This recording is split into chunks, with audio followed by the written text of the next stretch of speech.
Bien le bonjour les gens, bienvenue sur ma chaîne et bienvenue dans cette vidéo, cette deuxième vidéo sur le pré-making of d'Uncharted The Sound League.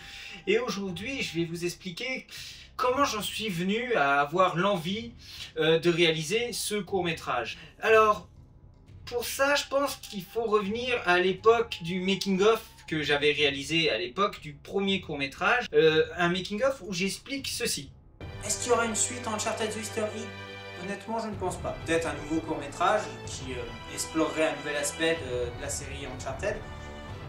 Mais honnêtement, je ne pense pas qu'il y ait de suite à The Easter Egg. Sur le moment, j'étais vraiment sincère. Je ne voyais pas l'utilité de réaliser une suite à The Easter Egg. Parce que dans le court-métrage en lui-même, j'avais bien précisé qu'il y avait deux œufs identiques. En 1595, Sir Francis Drake a fait fabriquer deux œufs en porcelaine.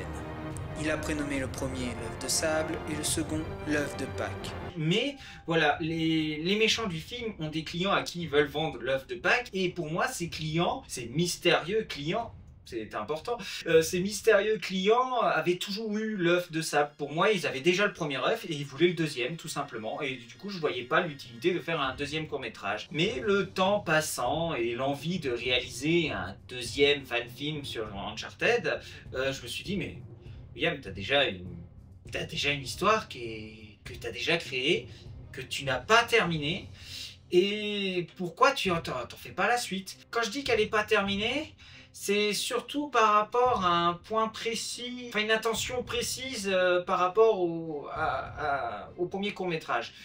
Là, il faut remonter encore plus loin, bien avant The Easter Egg, au tout départ de l'idée de réaliser un fan-film Uncharted. Là où vraiment je me suis dit, allez, je me lance, je vais faire quelque chose qui s'appellera Uncharted. L'idée de départ, ça a toujours été de créer un lien avec les jeux, en fait, d'expliquer une zone d'ombre des scénarios Uncharted, quelque chose qu'on ne savait pas, et en fait de donner une petite explication, histoire de s'inscrire en toute modestie dans le canon voilà, de l'histoire, des scénarios des jeux. À l'époque, Uncharted 3 n'était pas encore sorti, donc pour vous dire que c'est il y a longtemps, du coup c'était genre en 2010, Uncharted 3 est sorti en 2011, Uncharted 2 en 2009 il me semble, donc ça devait être, on va couper la poire en deux, on va dire que c'était environ vers 2010. Et le but premier de l'idée de départ, en fait, c'était de raconter comment Nate a obtenu l'anneau de Sir Francis qui porte autour du cou. Et, en 2011 est arrivé Uncharted 3, et il m'a pas fallu une demi-heure, trois quarts d'heure de jeu sur Uncharted 3 pour me dire que mince, bah, j'ai plus qu'à changer mon scénar en fait. Bah ouais, Naughty Dog a eu exactement la même idée que moi, ce qui prouve que voilà, je suis sur la même longueur d'onde que Naughty Dog, hein, vive la modestie.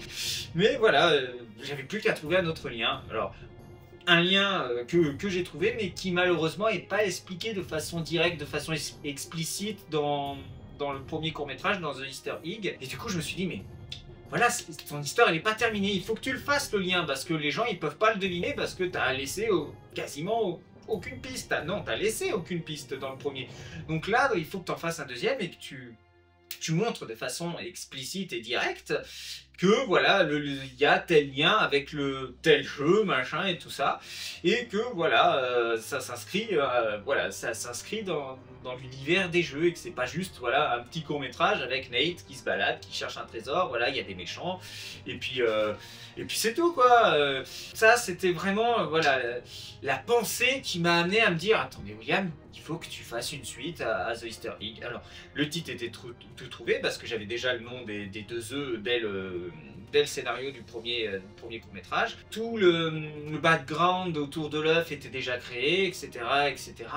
Donc, bah, c'était beaucoup plus facile de se lancer. Voilà, je pense que c'est vraiment comme ça que j'en suis arrivé à l'idée, enfin que l'idée a grandi au fur et à mesure jusqu'à ce qu'un jour je me dise, allez, il est temps, là, t'as fini ton dernier court-métrage, ça fait un petit moment que t'as rien fait, il faut que tu te lances. Donc, bah, je me suis lancé, et du coup, voilà, va arriver Uncharted The Sound League quand J'en sais rien, mais il arrivera. Bon, bah cette vidéo, je pense pas qu'elle soit très longue, mais elle explique, voilà, je pense que vous allez, voilà, et je pense qu'il n'y a pas besoin de développer plus et de passer une demi-heure sur, voilà, sur ça. Du coup, bah je vous souhaite une bonne fin de journée. Si jamais vous avez aimé cette vidéo, surtout n'hésitez pas, voilà, à la liker, à la commenter, à la partager. Enfin, vous connaissez les bails de YouTube et des réseaux sociaux en règle générale. Et par conséquent, bah, je vous souhaite une bonne fin de journée et je vous dis à la semaine prochaine. À la semaine prochaine.